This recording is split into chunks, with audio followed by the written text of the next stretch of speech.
Hey guys! We finally start our journey with the battleships as well, and my god are they fun to play! What's even better is that you already have the chance to get your hands on one at tier 3, and the Kawachi is fun to play, even if it has all the tricky stuff of a battleship and misses some of the good ones. But before we start looking at the details and reasons, here is your usual escape route to the gameplay if you want to skip ahead. The timestamp is ready in the description below, and this time it's quite a good one, with 3 kills and almost 50k damage dealt in 51 hits. I had runs with up to 65k damage as well with the Kawachi, but those games really did go on for a while, so hopefully this one will be a bit more concentrated fun. With that settled, let's have a quick look first at the history of the Kawachi. Still being in the early 1900s, she was the lead ship of her class of dreadnought battleships. And by the way, if you were wondering what a dreadnought actually is, it basically refers to the early class of battleships that were at the time a symbol of power. Their main features were a lot more focus on heavy caliber guns than previously and steam turbine propulsion. Dreadnoughts got quite quickly outgunned by the newer generation of battleships, and most of them were scrapped after the First World War. But back to the Kawachi. Bearing the name of the Kawachi province, she was launched back in 1910, commissioned in 1912, and she continued to serve during her short career in the Imperial Japanese Navy. During World War I, she was involved in the bombardment of the German fortifications during the Battle of Chiangtou in 1914, but did not have any other notable combat experience. A few years later, in 1918, she suffered a disastrous fate when an unexpected explosion happened around one of the main forward gun turrets, and she sank in just under 4 minutes after the explosion, killing most of her crew, over 600 men. An investigation started suspecting arsony behind this disaster, but they have found no clue of such thing. Eventually they have concluded that the cause could have been spontaneous ignition of the cordite, used at the time instead of gunpowder, due to decomposition. While this theory was not conclusively proven, it led to a string of regulations regarding the production and handling of cordite, which was adopted by the Imperial Japanese Navy afterwards. While plans were made to salvage the Kawachi, these were later deemed too expensive, and most of the hull was left behind to serve as an artificial reef. While the story of the Kawachi might have been a sad one in real life, in-game you will have a lot of fun with it, as soon as you get used to the special kind of animal battleships are. You have to accept that sailing battleships will make you a priority target, and the Kawachi just simply does not have the means to counter all the threats it will encounter. That doesn't mean that it would not be fun to play, but you just have to be careful and be aware of your weaknesses. So, let's see those good news and bad news. Perhaps it's best to start with the main guns, as such huge caliber guns are the main reason for most why they would like to command a battleship. And I am happy to say that your need for firepower will be satisfied as well, having 6 double-barreled 305mm guns under your belt. These monsters will tear the enemy up, and there is nothing like blowing up stuff with only one good salvo. But, as usual, there are some drawbacks to all this power, and in the case of the Kawachi, there are a lot of them. First of all, the legendary battleship inaccuracy strikes here too, as you have a dispersion of 162 meters. This is to be expected with all battleships. Firing from extreme ranges will give you many misses, even when perfectly aimed. Talking about extreme ranges, the Kawachi has a rather disappointing range of just under 10 kilometers, which effectively means that it can't stay outside of the firing range of the other ships, and those will have a whole lot better accuracy at the same range. You also have to plan your shots well. With a rate of fire of only 2 rounds per minute, that's right, that's a 30-second reload between shots, and an abysmal turning speed of 40 seconds per 180 degrees, you can screw yourself over quite easily if you just want to click away. You just have to plan ahead where your guns should be pointing, and definitely fire one shot instead of salvos until you got your aim right. There is one element, however, that you should also consider.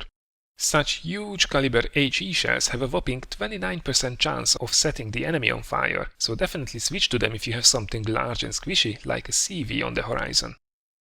Your secondary armament looks quite impressive on paper with 8 120mm guns and 10 152mm guns, but you have to realize that they will only start to pepper the enemy if they are within 3 kilometers of you, and with your top crawling speed of only 22 knots, that will only happen if the enemy is really careless or if they want to ram you. So try to take advantage of it whenever you get the chance, but otherwise mostly just expect to have to take the beating between shots. Luckily, you are quite well protected with up to 305mm of armor and a great 38,700 health pool, so against the right opponents you will be alright. Where it goes all downhill is when you encounter higher tier battleships or torpedo bomber squadrons. You can't outrun the BBs, your 4 76mm AA guns are a joke, and your only weapon is your quite good turning circle at only 700 meters, so try and dodge less well-aimed torpedo salvos. Luckily, your visibility is still only 9.5 kilometers from sea, but now you have to expect to get noticed already from 8.3 kilometers from the air too, so watch out for those scouts. Upgrade-wise, there is not much to do, and pretty much you need all of it anyway. The hull upgrade is required to be able to proceed to the Miyogi battleship at tier 4, and it also gives you some extra HP and secondary guns. The gun upgrade gives you better turning speed on your main batteries, that's right, the 40-second turn speed is actually the upgraded one, and finally the gunfire control system gives you the usual 10% extra range, which is desperately needed, as even with this you won't even exceed 10 kilometers. So my advice is, don't skimp on any of them, these upgrades are desperately needed indeed. So it's verdict time. It will be frustrating as hell in the beginning, but a lot of fun when you get your head around all these heavy restrictions. All of these drawbacks will get better at the later tiers, so just take it as a hard first lesson in your battleship training. But enough of the number crunching, I think it's time to sink some ships with it. Alright, so here we are in a tier 3 encounter battle in our Kawachi, and looking at our team lineup, it's... well, let's just say MM is currently not really looking at team composition, because one side has 60 and our team has 7 destroyers on our side, so that's not much fun, especially considering that there is only one battleship on each team, so they will be attracting these little bastards as magnets, that's for sure. Game started, so let's switch to full steam ahead, which will be at best at 22 knots. Crawling on our side, the Kawachi is a really slow ship. So don't expect to outrun really anything in this game. So that means as well that you have to be careful and plan your moves ahead. Because if you get yourself out of position in the beginning of the match, there is no way you can get out of it alive. So first of all, my plan is, well, I see the team is pretty much going for the center of the map, so I will just sail around these islands, pretty much like that cruiser does, and try to go around it using the islands also as cover. I will try to guess where I will encounter the enemy ships and pre-aim my guns. As with most of the soft stats, the actual turning speed of the guns is pretty horrible. A 40-second turning time on 180 degrees. And that's god awful. But what's also god awful, to keep on with the good news, is the actual firing range on the Kawachi. Ooh, that fell short by a country mile. We have just under 10 kilometers of range. And that was a good hit. And that, I think that's one of the St. Louis class ships from the enemy team.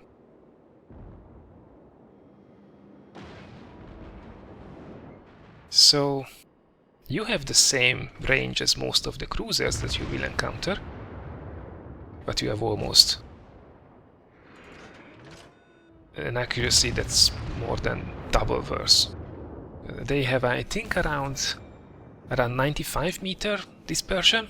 You have 162. So that's what you get. Now here I'm trying to turn broadside onto this cruiser, but we have to be careful about that destroyer. Because I think he is coming for us.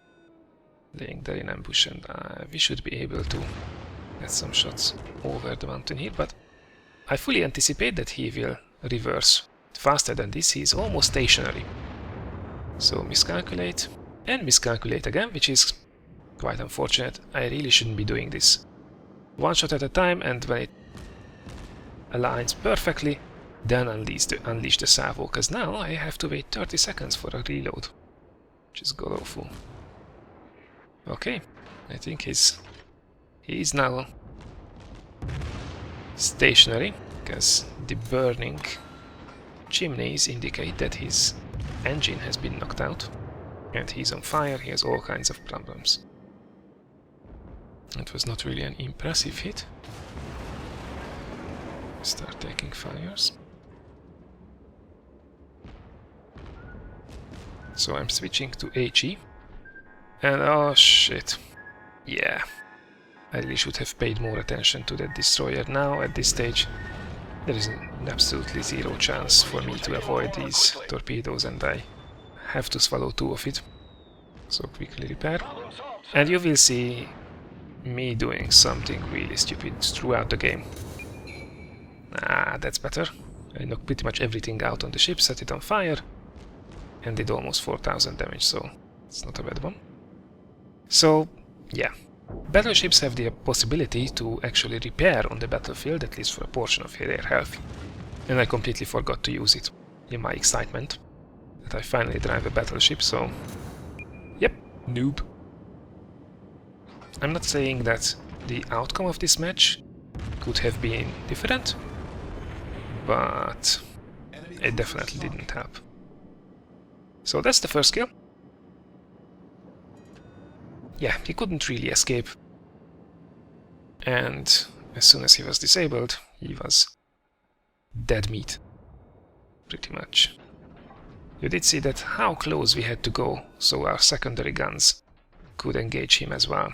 3 kilometers is really, really close in this game. At least in battleship standards. So if someone is careful and wants to avoid getting into your secondary firing range, they can do that without any problems. So there is the enemy battleship, currently still outside range. And our cruiser is just heading straight onto him, which I don't know why he's doing. Now he should be in secondary range as well, and I can't risk the shot here. With my accuracy, I would probably just hit my own ship. And I have absolutely no idea what his plan was there. But this means that the enemy battleship will have slowed down, so I can unleash a full salvo, and that was a good hit. And my god, the opportunities I miss here repairing my own ship. Not that I would have been able to fully repair it. It has a monstrous reload, but still, not taking any advantage of it. It's just plain stupid. The match itself is, at this stage, it's still pretty open. We are losing by 1. And that's quite unfortunate. At least we got a reset on the cap. But most of the shots did miss, even at this range.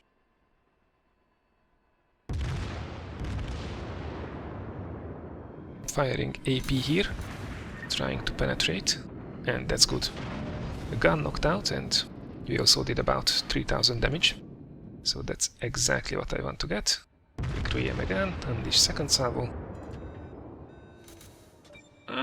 So-so. Oh yeah, 2 of the shots hit, but they penetrated well. It's almost 6,000 damage. So you see there is quite a bit of RNG involved. Especially with the accuracy of the battleships. If they don't penetrate, they do minimal damage. Here, 9,000 damage. Previous one, I did 1,000 damage. And come on, let's finish this guy off. Yeah, there we go. We sunk ourselves a battleship. Alright, time to go for the next victim. It's a cruiser who is really eager to die, so let's give him the good news. Still AP loaded, and he is reversing into our line of fire, which God knows why he does that. And there you have it! AP at the back of a cruiser, minimal damage. So I switch back to HE. It's too squishy of a target. Probably HE will be a better overall choice here, but I could be wrong. What I find, especially with the lightly armored targets, These high caliber shells a lot of times over-penetrate them. And these monstrous HE shells that we lob these targets, if we don't mess up our shots, do exactly that. The damage, 2000, is not really record-breaking, but we knocked out pretty much everything on the ship. And he did repair it, but now his repair is used up. And our second salvo will be shortly ready as well. And he can't do squat about repairing that one. So let's go. Oh, island will be in the way, but 3 of them still go and 2 of those hit, so excellent. Should have messed him up quite nicely. And in the meantime, I'm the only ship alive, so damn it, team. It was close. And yet again, I don't use the repair. So annoying.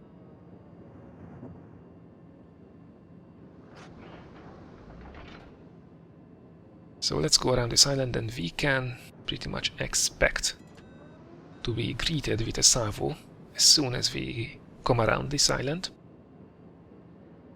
So I'm not overly happy with what I do here. I should be pre-aimed at the corner of the island with my guns, with my big slow turning guns.